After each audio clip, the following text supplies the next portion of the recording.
We are just asking you to save our children, please. I will stay connected to the Chinese 16. Best holiday ever. Happy birthday to you. Akhirnya kita bertemu lagi. BTW pada kangen gak nih sama channel Tukang Film? Gimana nih kabar kalian semua? Tentunya semoga sehat selalu dan sukses selalu. Kali ini saya akan membawakan alur cerita dari film bertahan hidup yang menegangkan berjudul Survive yang rilis tahun 2024 dan disutradarai oleh Frederick Jardan. Film ini bercerita tentang dua orang asing yang harus berjuang bersama setelah pesawat mereka jatuh di wilayah bersalju dan terpencil. Di tengah suhu ekstrem dan kondisi fisik yang makin lemah, mereka harus saling percaya demi bertahan hidup. Ayolah, ngomong mulu, langsung sikat filmnya, bos.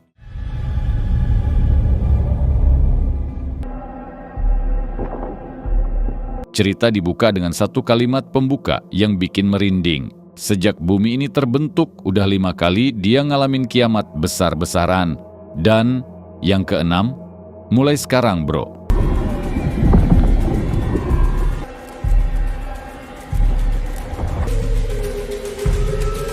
Latar pindah ke Laut Karibia, yang awalnya cerah, tenang, dan pas banget buat liburan keluarga. Fokus cerita ada pada satu keluarga yang lagi asik liburan naik kapal pesiar pribadi. Ada sang ayah Tom, ibu bernama Julia, dan 2 anak mereka, Casey dan Ben. Hari itu entah kenapa Julia memutuskan buat nyebur ke laut sendirian tanpa ngasih tahu siapa-siapa. Mungkin dia lagi pengin quality time bareng ikan, siapa tahu, ya kan?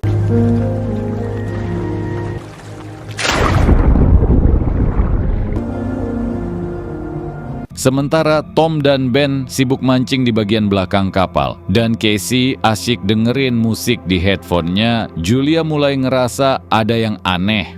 Arus laut seperti narik tubuhnya menjauh dari kapal. Dia panik, teriak minta tolong, tapi apalah daya, suaranya nggak kedengeran sama siapa-siapa.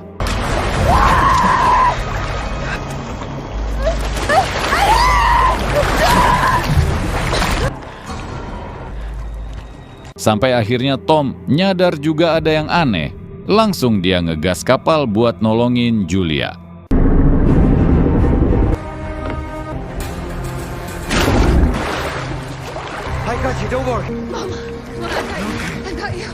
Setelah berhasil diselamatkan, Julia cerita kalau tadi dia seolah ditarik paksa sama arus laut. Bukan arus biasa, tapi arus yang niat banget misahin dia dari kapal. Tom yang belum merasakan hal aneh, ngingetin semua orang buat jangan asal nyebur ke laut sebelum ngasih kabar dulu. Ya minimal update di grup keluarga dulu lah.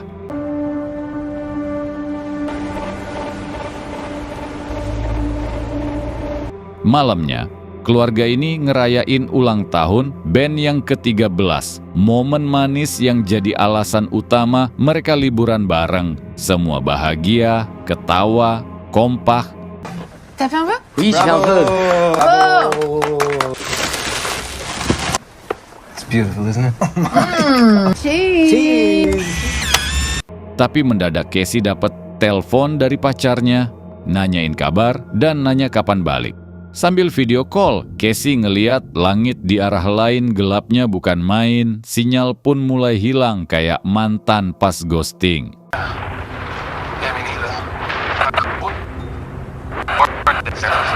Setelah telepon putus, keluarga ini dikejutkan sama suara aneh dari luar kapal. Dan pas dicek, ternyata ada kawanan paus yang berenang rame-rame ke satu arah.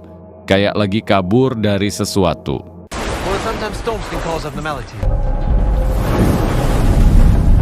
Salah satu dari mereka nyenggol bawah kapal, bikin sistem kemudi rusak total.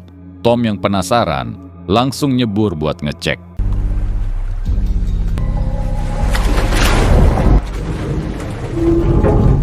Tapi pas balik ke atas, lengannya sobek parah. Katanya kena baling-baling, padahal bisa juga karena paus tadi tiba-tiba nongol. Dan ya, kabar buruknya, mesin kapal rusak total.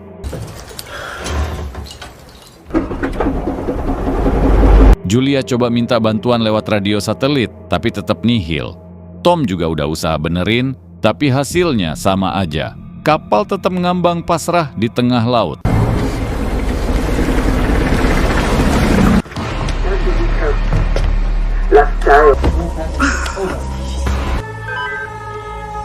Masalah belum kelar, tiba-tiba ada benda dari langit jatuh cepat banget, salah satunya nyaris nabrak kapal.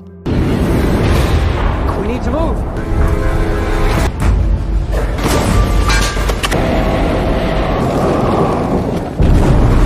Pas dicek, ternyata itu bukan meteor, tapi satelit. Satelit, bro. Satelit beneran. Kepanikan makin menjadi ketika laut yang sebelumnya tenang berubah jadi ngamuk. Kompas tiba-tiba ngaco muter-muter kayak mabuk darat, dan frekuensi gelombang tinggi bikin semua orang ngeluarin darah. Bukan dari luka luar, tapi dari dalam tubuh mereka sendiri. Mayday! Mayday! Mayday! Mayday! Mayday!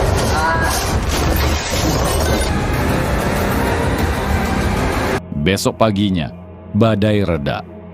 Keluarga ini bangun dan kaget bukan main. Kapal mereka kotor, penuh sampah dan ikan laut, tapi itu bukan bagian paling anehnya. Bagian paling mencengangkan adalah lautan tempat mereka mengapung udah nggak ada. Yap, air lautnya hilang, lenyap. Dan bukan cuma itu, kompas juga makin gila.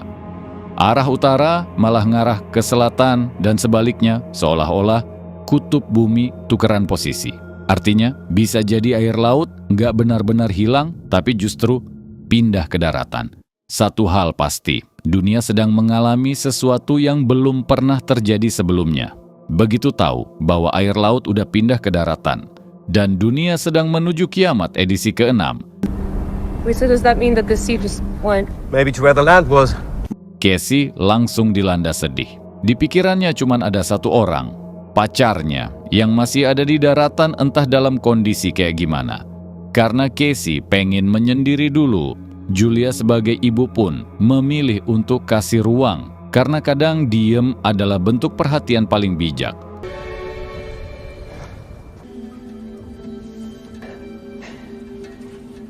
Tom masih setia ngoprek radio satelit yang sinyalnya kayak harapan mantan, lemah tapi nggak sepenuhnya hilang.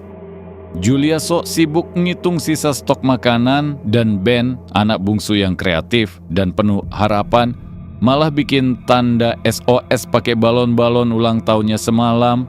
Siapa tahu ada yang lihat dan nyamperin.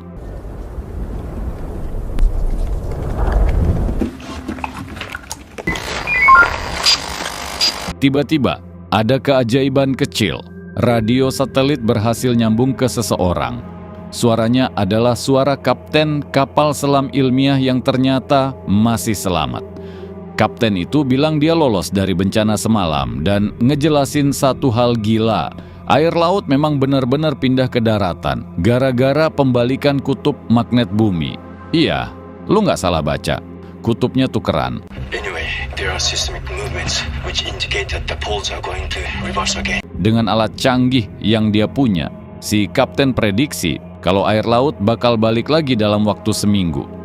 Tapi bukan balik pelan-pelan ya, balik kayak tsunami level dewa. Dia saranin agar Tom dan keluarganya segera cari tempat yang tinggi banget buat ngungsi. This is going to be really violent. Try to climb as high as possible. Masalahnya mereka ini ada di laut, deket daratan tinggi. Kagak sama sekali, buset. Tom mulai mikir alternatif. Dia kepikiran buat ikut naik ke kapal selam si kapten, tapi kapal itu cuma muat 3 orang. 1 udah dipakai, si kapten sendiri. Artinya cuma 2 kursi tersisa. We really just want to save our children. Dengan hati berat tapi realistis, Tom dan Julia mutusin buat ngorbanin diri. Mereka cuma minta satu hal, tolong bawa Casey dan Ben. Setidaknya, anak-anak mereka punya kesempatan selamat. We are just asking you to save our children, please. Si kapten awalnya mikir cukup lama, tapi akhirnya setuju juga. Dia ngasih koordinat lokasinya, dan keluarga itu pun langsung bersiap buat menuju ke sana. 2 or 3 days away. I will stay connected on Channel 16. Only the children.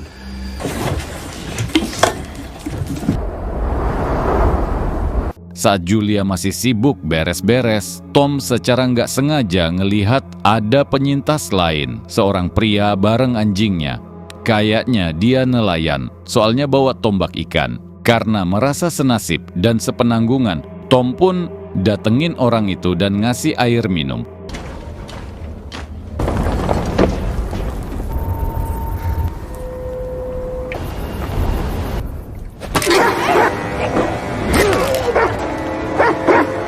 Tapi ternyata si penyintas itu malah berkhianat. Habis minum, dia langsung ngebunuh Tom. Yap, nggak pakai basa-basi. Julia yang dengar suara ribut langsung ngeh ada yang nggak beres. Dan buru-buru manggil anak-anaknya buat ngumpet. Tapi Casey lagi-lagi sibuk dengan dunia musiknya. Telat nyadar.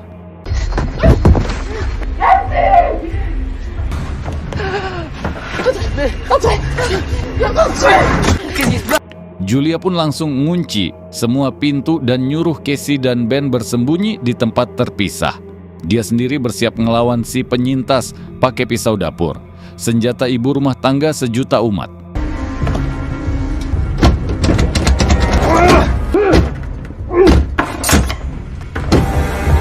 Si penyintas akhirnya masuk kapal dan udah jelas banget tujuan utamanya.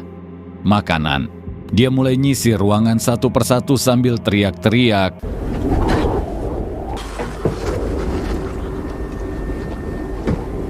Dan di luar dugaan, Julia berhasil kabur keluar kapal. Tapi belum sempat lega, dia diserang sama si anjing. Terpaksa Julia harus ngelawan balik dan ngakhirin si anjing demi bisa balik lagi ke kapal, nyelamatin anak-anaknya.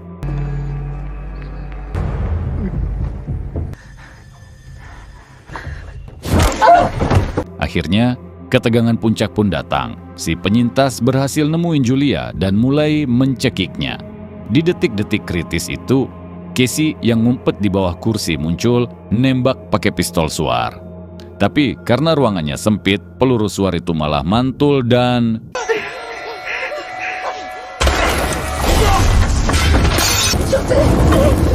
Boom! Kapal terbakar hebat. Julia cepet-cepet nendang si penyintas dan lari bawa anak-anaknya keluar dari neraka kapal itu.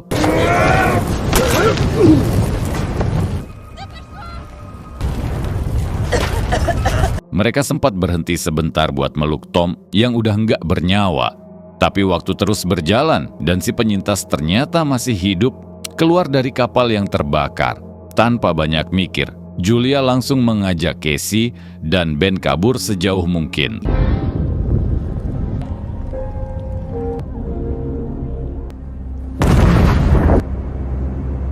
Berkat peta koordinat yang sempat diselamatkan Julia, mereka bertiga, Julia, Casey, dan Ben, melanjutkan perjalanan menuju lokasi kapal selam si kapten. Tubuh yang sudah terkuras tenaga membuat mereka memutuskan buat rehat sejenak di celah tebing yang agak teduh.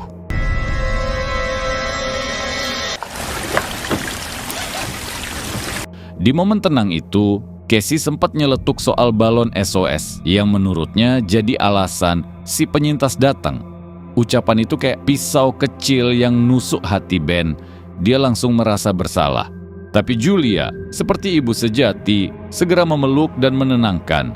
Ia tegas bilang, kematian ayah kalian bukan salah siapa-siapa. Ça n'a rien à voir avec toi, t'as compris? C'est pas de ta faute. Jam demi jam mereka tempuh di dasar laut yang sekarang kering, seperti hamparan tanah mati. Di tengah perjalanan, mereka menemukan seekor hiu yang sekarat karena dehidrasi, makhluk laut ganas yang kini takluk oleh kekosongan air.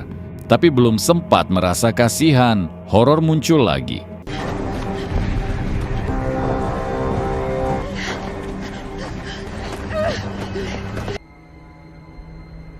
Si penyintas masih belum menyerah. Ia muncul penuh dendam, terutama karena anjing kesayangannya telah mati di tangan Julia. Untuk kesekian kalinya, mereka berhasil melarikan diri. Perjalanan pun berlanjut sampai mereka menemukan area yang dipenuhi tumpukan plastik. Jejak masa lalu manusia yang kini jadi reruntuhan dunia. Di tempat itu, mereka rehat lagi.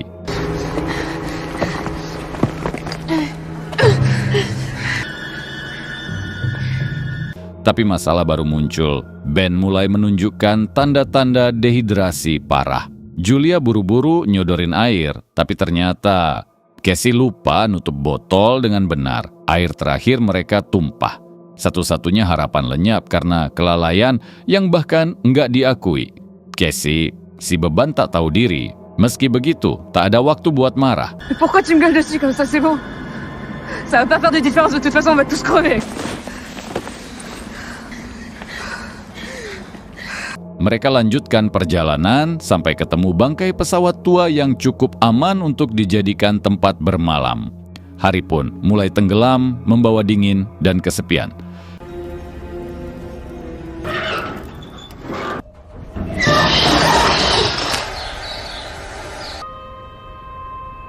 Dengan sisa makanan yang sedikit seperti seporsi kucing, Julia minta anak-anaknya makan.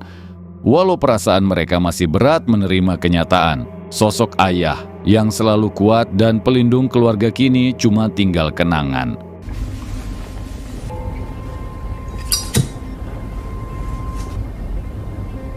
Malam makin dalam, semua sudah tertidur, kecuali Casey yang bangun karena ingin buang air kecil. Ia berjalan keluar, tak sadar ada bahaya mengintai. Si penyintas ternyata masih hidup dan sekarang mengincarnya diam-diam dari belakang. Tapi tepat di detik kritis, Julia datang seperti badai. Kali ini, tanpa ragu dan tanpa ampun, ia menghujani si penyintas dengan kemarahan dan trauma yang ditahan-tahan selama ini. Brutal, liar, emosional, sampai-sampai Casey sendiri yang harus menghentikan ibunya agar nggak tenggelam. Dalam amarahnya, waduh, ngeri banget.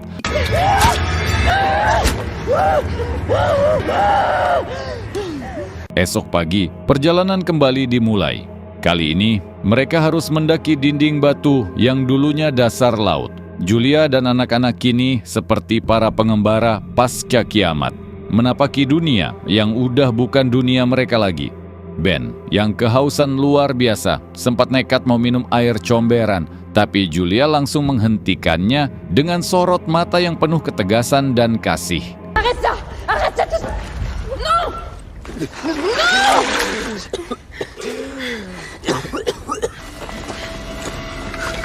Mereka tiba di area berpasir dengan banyak kursi kosong yang entah datang dari mana, mungkin dari kapal pesiar, mungkin dari restoran pinggir pantai yang kini jadi reruntuhan.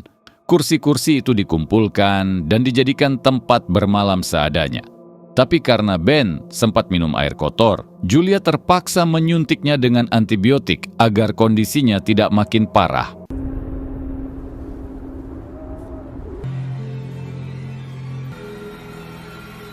Malam datang lagi, dan Julia terbangun karena suara aneh dari luar. Suara itu makin lama makin mendekat, sampai akhirnya Julia yakin ini bukan suara biasa, ini bahaya.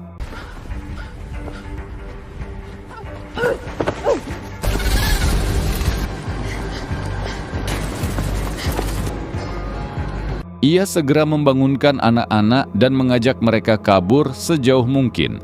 Di tengah pelarian, mereka bertemu 3 penyintas lain yang sedang mengais-ngais di dekat kontainer. Julia minta tolong, tapi ketiganya malah panik dan sembunyi ke dalam salah satu kontainer.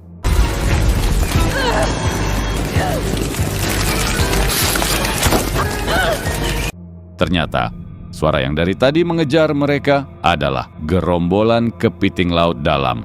Ukurannya besar, jumlahnya banyak, dan lapar. Kayak nggak pernah makan aja nih kepiting hadah. Julia dan anak-anak berhasil selamat dengan naik ke atas kontainer. Tapi nasib berbeda dialami 3 penyintas tadi. Mereka nggak sadar kalau ada lubang kecil di kontainer yang jadi jalan masuk kepiting-kepiting itu. Dan ya, mereka berakhir jadi santapan malam para monster Crustacea.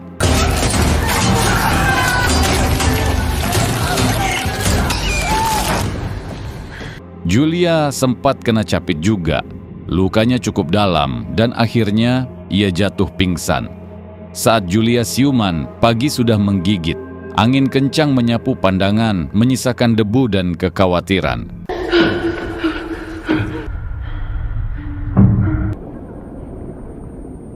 Tubuhnya masih lemas, dan yang lebih parah, Ben dan Casey tidak ada di dekatnya. Panik, Julia menyeret kakinya yang terluka, menerobos kabut pasir sambil memanggil-manggil nama anak-anaknya. Untungnya, tak lama kemudian ia menemukan mereka, berpelukan di balik kontainer. Lega, lelah, tapi tak bisa berhenti.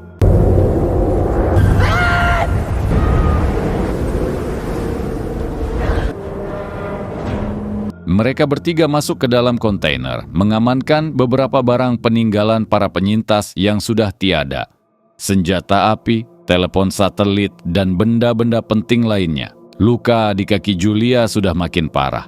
Tapi bukannya menyerah, ia malah membuka salah satu peluru, mengambil bubuk mesiu di dalamnya, dan membakar luka itu untuk mencegah infeksi. Tidak ada rumah sakit, tidak ada antiseptik, hanya api, tekad, dan rasa sakit yang jadi obat.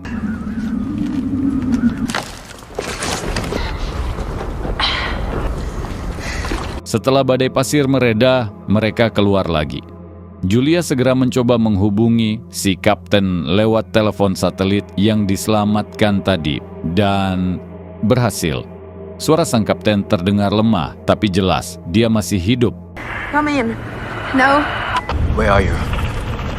Saat Julia cerita soal serangan kepiting semalam, kapten juga mengaku hal serupa.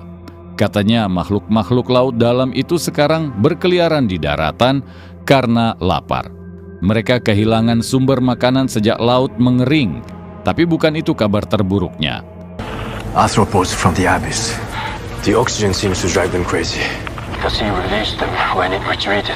Menurut alat di kapal selam, laut yang tadinya diprediksi akan kembali dalam seminggu, ternyata akan datang dalam hitungan jam. Tsunami skala global tidak bisa ditunda. Kapten bilang akan menembakkan pistol suar untuk menandai lokasi akurat kapal selamnya. Okay, we see you. Tak lama mereka melihat cahaya suar merah di kejauhan. Harapan kembali menyala. Namun untuk sampai ke sana, mereka harus melewati jalur sempit yang dikelilingi celah batu besar, dan ancaman dari kepiting raksasa masih menghantui. Dan ya, bencana kecil kembali terjadi. Bebatuan di jalur sempit itu tiba-tiba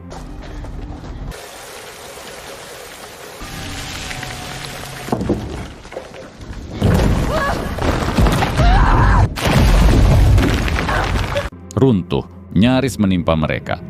Beruntung, nyawa masih selamat, tapi Julia terjebak di sisi lain, terpisah dari Ben dan Casey.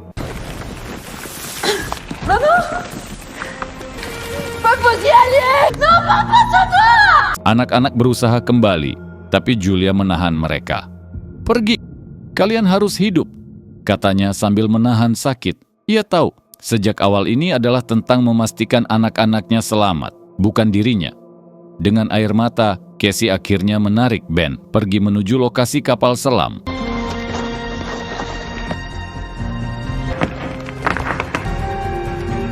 Setibanya di sana mereka menemukan si kapten. Ia tergeletak.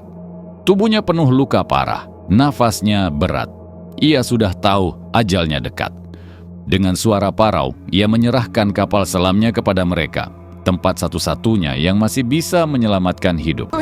I have to. Tanpa buang waktu, Casey berbalik. Ia harus kembali menyelamatkan ibunya. Tapi gerombolan kepiting kembali muncul, kali ini lebih lapar dari sebelumnya. Julia, meski terluka, tetap mengangkat senjata dan menembak satu persatu.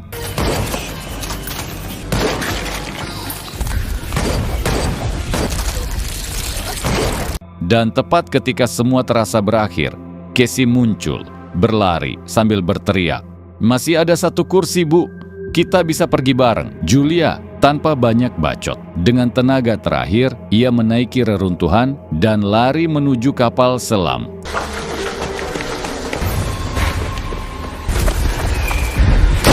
Para kepiting mengejar, suara capitannya seperti dentang kematian, tapi mereka berhasil masuk ke dalam kapal selam tepat saat air laut datang kembali. Dahsyat, brutal, seperti raksasa yang bangun dari tidurnya.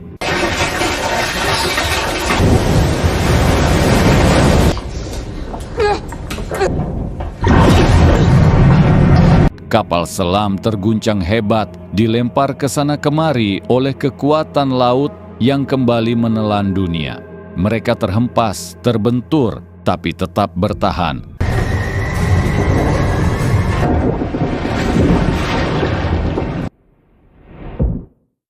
Setelah semuanya reda, mereka sadar. Laut telah kembali, tapi mereka masih hidup. Mereka keluar dari kapal selam dan mendapati dunia. Ternyata, mereka berada di daratan dengan kondisi yang sudah tidak sama lagi. Dan di sanalah mereka berdiri, Julia dan anak-anaknya. Dunia boleh hancur, tapi keluarga kecil ini masih utuh.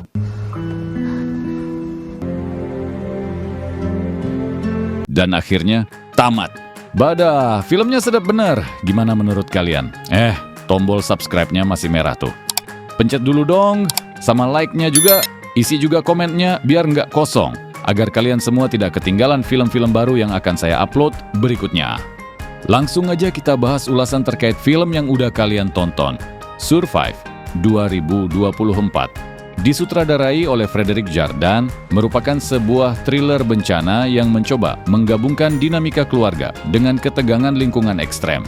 Ceritanya bermula ketika sebuah keluarga terbangun di tengah reruntuhan kapal pesiar yang sebelumnya tenggelam, kini secara misterius terangkat ke daratan karena fenomena geologi global yang disebut sebagai pembalikan kutub. Mereka harus bertahan hidup di tengah reruntuhan dasar laut yang kering, menghadapi suhu ekstrem, hewan buas, dan ancaman manusia lain. Dari segi sinematografi, film ini punya daya tarik visual yang cukup menonjol.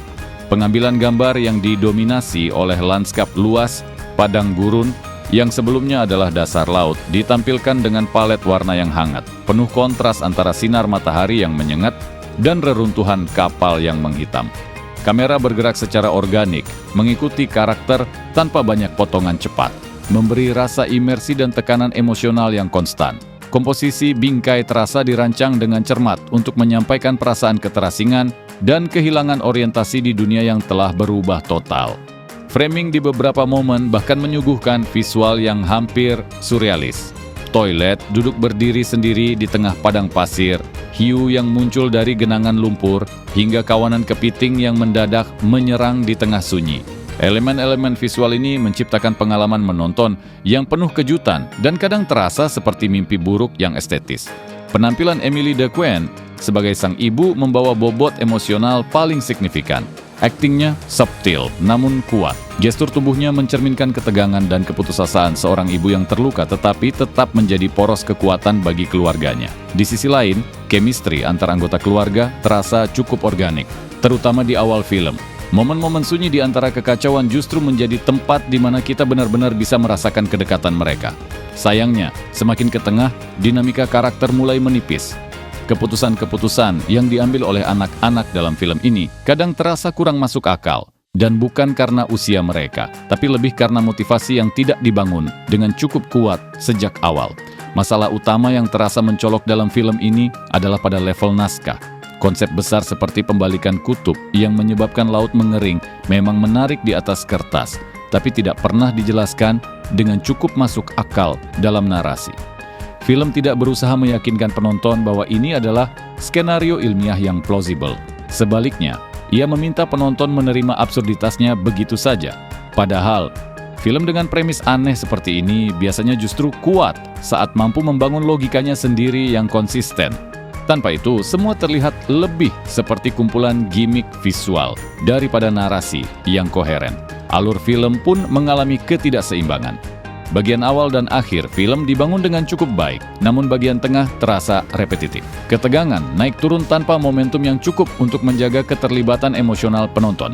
Beberapa momen aksinya disusun dengan baik dan mendebarkan. Namun ketika tidak ada emosi yang mengiringi, momen-momen tersebut kehilangan urgensinya. Bahkan ketika muncul ancaman manusia berupa karakter predator yang diperankan dengan intens, film tidak menggali cukup dalam tentang motif atau latar belakang antagonis ini. Menjadikannya satu dimensi. Yang tetap patut diapresiasi adalah desain produksinya, lokasi syuting yang dipilih, dan penggunaan efek praktis membuat dunia yang mereka ciptakan terasa nyata, meski konseptual. Hiu di padang gurun mungkin terdengar konyol, tapi secara visual, adegan itu memiliki daya tarik aneh yang sulit dilupakan.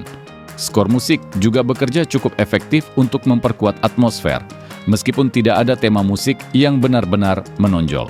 Pada akhirnya, Survive adalah film yang ambisius secara visual dan cukup berani dalam menggabungkan genre survival thriller dengan sentuhan bencana global. Ia punya banyak momen menarik dari segi estetika dan ada potensi besar dari dinamika emosional antar karakter. Tetapi ketika naskah tidak bisa menopang semua lapisan ide tersebut dengan konsistensi logis dan dramatis, film ini terasa lebih seperti serangkaian adegan menarik yang belum sepenuhnya menyatu. Ini adalah tontonan yang cocok jika kamu sedang mencari pengalaman visual yang berbeda. Namun, bukan pilihan terbaik jika kamu mencari cerita yang solid dan karakter yang berkembang secara emosional.